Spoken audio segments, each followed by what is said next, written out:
Okay. Abalayi baffe abali ku Case Media, TS Media ne S2 Media. Manya ni dobozi Abbo mwerezaawo nga leero ndine the Sheikh. Owaye embeera ya nnaku naye anti oli musiraamu. Obeera se. Embeera ya nnaku mu ggwanga Uganda gye tulimu olunaku lwa Mande essaawa zibadde 2 n'ekitundu. Ennaku z'omwezi 18 omwaka tuli mu gwa 2023. Bwe tukeeredde olunaku olwaleero embeera ebadde yakinyika ggobe. Akakuba kakedde tuyitamu naye ng'ate munnaye ne munnaffe omuyimbi waffe abangi gwe mbadde mmanyi nga Evelyn Lagu nakabira Eva enkya ya leero atuvudde ku maaso. Mbeera ya nnaku nnyo era nga kintu kibi nnyo. Apparently batutegeezezzaako nti yasuze teyeewulira bulungi n'agenda mu ddwaliro. Bw'atuuse eyo embeera cap. Omanyi mungoba ng'oli mukkiriza tukimanyi ng'onaafa omuntu anaafa lunaku wabadde talya lwe lunaku lwalya lwonaafa oba badde nga tolya mmere bulijjo abaga atasobola kugaaya olunaku agaaya obadde waziba omumwa ayogera omuntu avaamu ebigambo mu obwo obudde kumba ali mukola ki mu kubasiibula kati ono yabadde teyeewulira bulungi ne bamuddusa mu ddwaliro zibadde zingira ssaawa 12 awo beera letabuka kakana nga atugenzeeko amawulire gano nno mutabani we yasoose ogafulumya mutabani we gwatambula naye gwatambula naye yagafulumiza n'apostinga ne ku social media handle za Eve. Yes. Wewe gye nsoose okugwako ngenza okulaba nga kati abasinga batebakkiriza nti Evelyn afudde. Eddie Kenzo amaze kupostinga ne bamanya nti kati kituufu president kubanga jjukira ku Lwokubiri Evelyn Lagu yali ku federation yaliyo yani beekubisa kifaananyi ne Eddie Kenzo. Kale Eddie Kenzo kasita postinga kifaananyi ng'ali ne Evelyn Lagu nga beewadde haaga abasinga ne bamanya nti Evelyn Lagu akoze ki agenze gwe munnaffe atulaba twongera okujjukiza okulikinga okusharinga okusubscribinga wamu n'okubunyisa emikutu gyaffe. Abaana namwe ababa tebamu ku TikTok tunaabakolera ki? Ate tunaabakolera ki? Evelyn Lagu abadde muyimbi abadde muzanyi wa bina Uganda firimu ezo era abadde azanyira mu Zubairi family. Ono yazaalibwanga lumu mu 1982 Lagu naye baye ennaku z'omwezi tuli ennaku z'omwezi mmeka 18 ogw'okumeka tuli ogw'omwenda wafudde naye ekyennaku ekiriwo nti olunaku lisima lwe yafa Kato yakola speech n'agamba nti nze ku kituuse ku Isima temunkabiranga munyumirwe bunyumirwa nga tamanyi nti yakola ki yaddako wayita omwezi gutya ne Kato n'agenda ku kufa kwa Kato Eva yakola speech n'agamba Kato byakoze abadde munnabyamizannyo abadde musanyusa abadde muyimbi kale kwegamba temwetaaga kumukabira oba oliawo nange bwe ndiba mbasooseeyo ate oba nange temutawaananga okunkabira nga tamanyi nti naye anaafa. Evelyn ono kimanyi nti teyalaba ku bazadde be nga bakula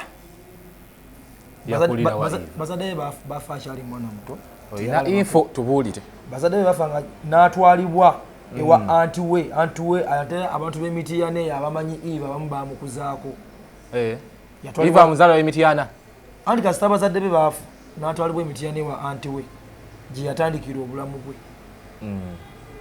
eyo gye yava okuyingira Kampala. Kampala muyingira atyo olwo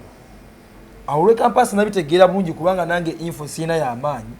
naye olw'abantu benjogeddeko abamanyi ku Eve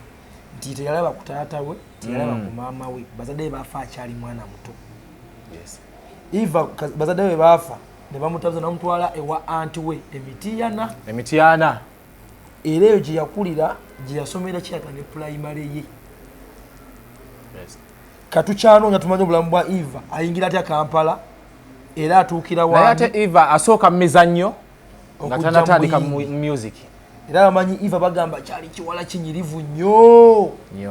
kyali kiwala kinyirivu nnyo owaayi uma ki ekibadde kiruma Eva abadde alina obuzibu bwa ensigo n'omutima ensigo eziriwa kubanga abantu bali wanene ensigo beera lunaku naye abasajja tetwogera ku nsigo zimumanyi twogera ku nsigo kidini z'omunda era emabegako awo Eve nga yakalwala twalako mutabani we yali avuddeyo nga yagamba nti agenda muwa abantu bangi abavaayo bali wirigi okumuwa naye ekyasinga okumala amaanyi bwe bagenda ettake gye balina omulongooseza Eva ne bagamba ne babona bamukyusizza ensigo era tajja kuwona kati ne bamuwa advice abeere ku ddagala nezo empiso bali bamugambye omukubanga kubanga Eva buli wiiki abadde afuna empisa emirundi ebiri buli wiiki abadde akuibwa empisa emirundi ebiri okusobola okubeezawo obulamu naye awo ekyaleetera okubanga Eva olumu mutabani we osanga kyandibadde kyangu naye taata w'omwana yavayo n'agamba omwana akyali muto kubanga omwana tanaweza myaka 18 by then akyali mwana muto tasobola naye mutabani yali willing okuwa maama enki ensigo era Eve nga tanagenda ttake bamukolyako kawosh ku papazi sport okumusondera sente ezimutwalawa ettake bamulongoozi ne bigaana bwe byagaana Eva ne bamuzza wano Uganda era Eva buli wiiki abadde alina okubeera ekiruddu emirundi ebiri akubibwa empiso asobole okubeerawo omutima n'ensigo bebadde bitawanya Eva abadde ayizibu kyensigo n'omutima ate ebintu bino birinyisa puresha ekisooka omanyi bwobeera nga olina obweraliikirivu puresha erinnya sukaali alinnya ate tulimanyi birimu okubisinga okukosa omutima kati abadde Eva bwatu abadde awangaala ne mutabani we nga gwabeera naye n'abantu abalala mpazi n'abazubayiri famire badde bamubeerabeerawo naye Eva abadde musanyufu mu bulamu bwe mbuuza atya Eva yamanya nti mulwadde talina kyagenda kuzza n'asala bwanyumirwa akadde ka akasemba nti abadde mu byakuwe kubagizi oba ki Eva abadde ayimba ku bivulu kituufu era Eva abantu badde bamwagala nga Eva abantu bamuwa akaki akasente ku bivulu abadde ne shera prayer nga 28 October ku papazi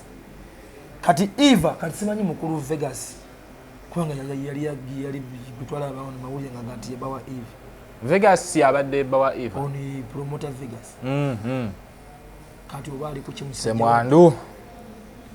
semwandu babadde bakyali bona sesuubira kubanga kadde katuuka embeera netabukamu nga Vegas kyaka alina okweyongera yagende abadde balambula ku Eva yabadde azzaamu abantu essuubi Eva nga bwogenda n'omulambula kakuzamu essuubi nti kati agenda akola ki atereera papa Misaki yali yeewaayo nga Eve takaabanjala wayagalidde akamera agenda n'akola ki n'akalyawo wawulyako ddiina ya Eva sage yaliwo wakati w'abazubayiri wano nekino ekizimbe kya Buganda ekyali wano enateeta awo ekatwawo waliwo ebyali byatuukawokko kubanga Eva alinayo dine with Eva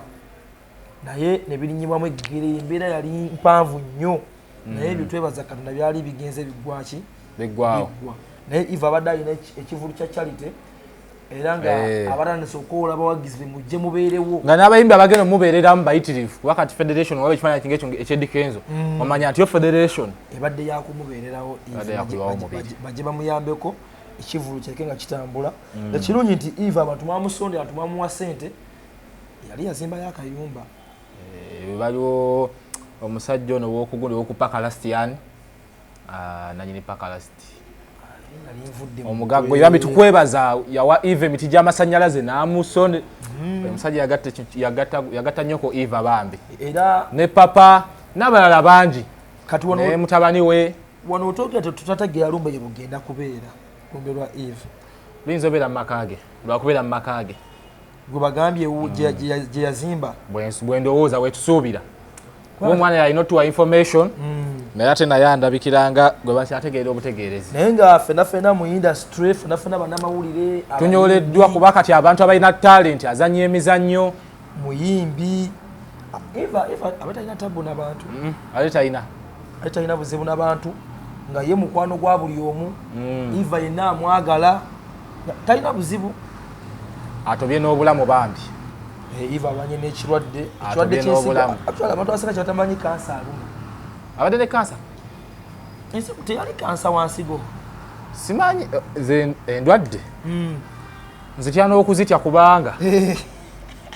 teri bulwadde butono oli yagenze kunkonako katono nfe toli bulungi nange siri bulungi naye alhamdulillah nkyali mulamu naye nga tubasaasira mwenna abafiiriddwa abammwe kyayaliro ku mande eno kubanga omanyi bagamba ekizibu tekigwawa tekiba kyomu mwenna tubanyolwako ate kati abasiraamu bagamba tekimanyi nnyumba mbi tekimanyi nnyumba mbi kubanga kati oba oli awo bino ebizibu bituukangawo ku buli omu tulabye abantu bangi abazze bafa tolabona lebokataluma naye gwali mutima ate abantu bamala okugenda abantu ndabuleko balaba ennaku n'olyoka olaba ennaku simanyi mutabani wa Eva agenda sigala atya abadde alina omwana omu mbadde manyiko omwoyo mutabani mbadde simanyi nti oba Eva alinayo omwana owokubiri nze mbadde manyi omwana omu nze nasembye okulaba Eva ng'ali Musa Semwanga I think it was last week oba lwali lwakusatu oba lwakuna ng'ali Musa Semwanga nga boogerayogeramu Musa nga yekifaananyi kyalaba ate Eva sikyamukola ki sikyamulaga kugambe Eva buli obadde ogenda okumulaba naffe bannamawulire bwabadde agenda omujja ku interview nga Eva akulaga nti ye akyaliwo kulaga kyasonga naye nga ate gulaba omuntu agenda abadde alina enkovu kuno bamukuba empiso nezuka nezizimba naliko naye lunaku mulali ne bulani wako nga Eva bamukuba empiso nezuka nezizimba guno mukono baguta nga gwazimba mpiso kwajukira omanyi okubanga omuntu ofuna empiso buli wiiki ofuna empiso emirundi ebiri esente yokka egenda awo kubanga empiso zibadde bakuba Eva tezibadde za layisi tezibadde za layisi ziba za bbeeyi naye banayo dialysis baita dialysis cameraman gwe mukyala w'omusawo tubuulire bagitaani dialysis ekinati ku kamera tukutumiddeko eyo empiso gye badde bakuba Eva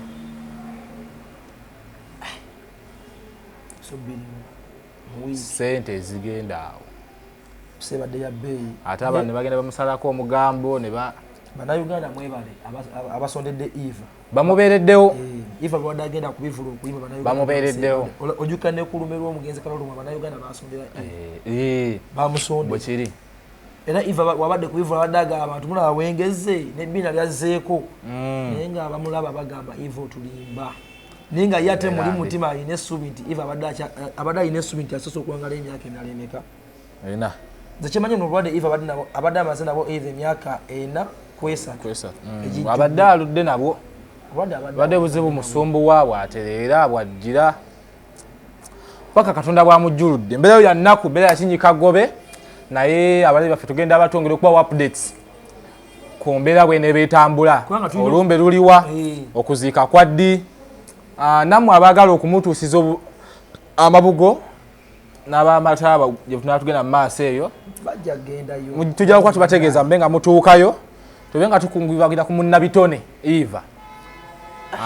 naye era kino kibeere ekyokuyiga kubanga ensi etwemalizamu bwereere okyanga tomanyi lulwo oba tomanyi lwa mulala tomanyi nkera bwe bugenda kukeera ku sayidiyo naye ekintu kimu kyendabye abayimbi bafunamu ebyokuyiga mu bino ebintu nkulimbe ki balabika bayiga omuyimbi ng'oli eyo zino embeera zituyitamu embeera y'omugenzi katolobwamu ekuwa ekyokuyiga kinene embeera ya Evelyn Lagu ekuwa ekyokuyiga kubanga tomanyi ate olunaku lugenda keera bwakiri omuyimbi olala obeera mu masanyu olwadde osooka ate kaziweza okukola ki omuyimbi okukolya kawooshi lwaki omuyimbi ng'obadde okuba ebivulu olina ennyimba zo tukolera kawooshi bo bagamba copyright yeyina banunula talina kyegenda banunula awedde abayimbi bakola sente naye expenditure zisebo nnene eriwa hata mimi beteka mu expenditure omuyimbi kola sente gula akataka ku zimba yakazigo ku katika nkubulire omuyimbi tebagenda kufoza imbi eki Ologenzeeko wakalifaganaga olowooza alina mansion nene wali watya talina mansion yazimba ennyumba ye namanya nti ebisenge byange bisatu nediro lyange yeebaka kasita mbanga sipangisa naye omuyimbi bwewagala osulwe mu nyumba yakadde miliyoni 2 gwaba yeetese omugugu okitegeera kituufu nti obudde bwonna embizo bigenda kutuuka kale tudde mu kusondera omuyimbi tudde mu kukola zikawoshi bakiri nga bwe tulina copyright omuyimbi naawe woba ofunye omukisa nga obadde ofuna ebivulu ng'oyimba abantu bakutwala neki kyogatta ku society kubanga bw'olaba omugenzi kato yali talina nnyo byamaanyi byagira abantu bete muntu wa serious naye bwe yafa ogonera bw'oli avuddeyo kato ye yandeeta music we kato yabadde amuwandiika naye walaba kato amaka ge yalina matogamuwa wagalaba waliwo yali amanyi wakatongo njeyo katonga amaze kufa teri kakiyinza kiyinza kugamba mu nti corporate tugirwanire naye nga otegedde nti newe mba nfiiridde sigenda swala lwaki okimanyi omuyimbi asobola okufuna ebizibu nga tugeze bino ebibaddewo byonna byonna batugeze kati nga kana akadde katuuse nga kali ku muganda waffe Evelyn Lagu tukutwale mu kyalo nga ne wammwe mu kyalo tewali kiriyo eyo embeera ogitegeera ekyo nakyo kisoboka ebigambo nga bitini kubanga tuli mu mbeera ya nnaku mbeera ya kinyikagobe naye abasamu bagamba inna lillahi wa inna ilaihi raji'un oba oli awo tugenda kuba tubawa update ebigenda mu maaso mu lumbe kyonna kyonna kyetunatufunyeewo ebigenda mu maaso eri ku lumbe lwa muganda waffe Evelyn naye nga tukakasa ntunube tugenda beera wa Evelyn Lagu ekyo kyemmanyi tugenda kuba tubawa ebisingako kuba kitegezeddwako nti omubiri gw'omugenzi gukyali mu ddwaliro kubanga afudde ku makya ate obudde bwafiiddemu enkuba ebadde etonnya enkuba ebadde etandise mu bitundu by'eggwanga ebyenjawulo kati nga kabadde solid tebasobola mangu ago kulwashinga kujjayo mubiri gwe naye nga tujja kuba tubawo ebisingako byonna byonna Evelyn Lagu n'aziikibwawa agenda kumala nakukwana kimanyi abayimbi balina okucelebratinga munnaabwe obulamu tebasobola kumuziika abayimbi bannabitone bagundi ab'emizannyo Zubairi famire bonna kwegamba tujja kuba tubawo amawulire agaba gasingako n'ebina bigenda mu maaso eri ku lumbe lwa Evelyn Lagu naye nga amawulire agali mu ggwanga Uganda ge ag'okufa gw'omuyimbi omuzannyi nakinku abasinga badde bamukazaako erya love Evelyn Lagu atuvudde ku maaso obudde buno otwogerera era yegasse ku banna abamusookayo tusaba busabi famire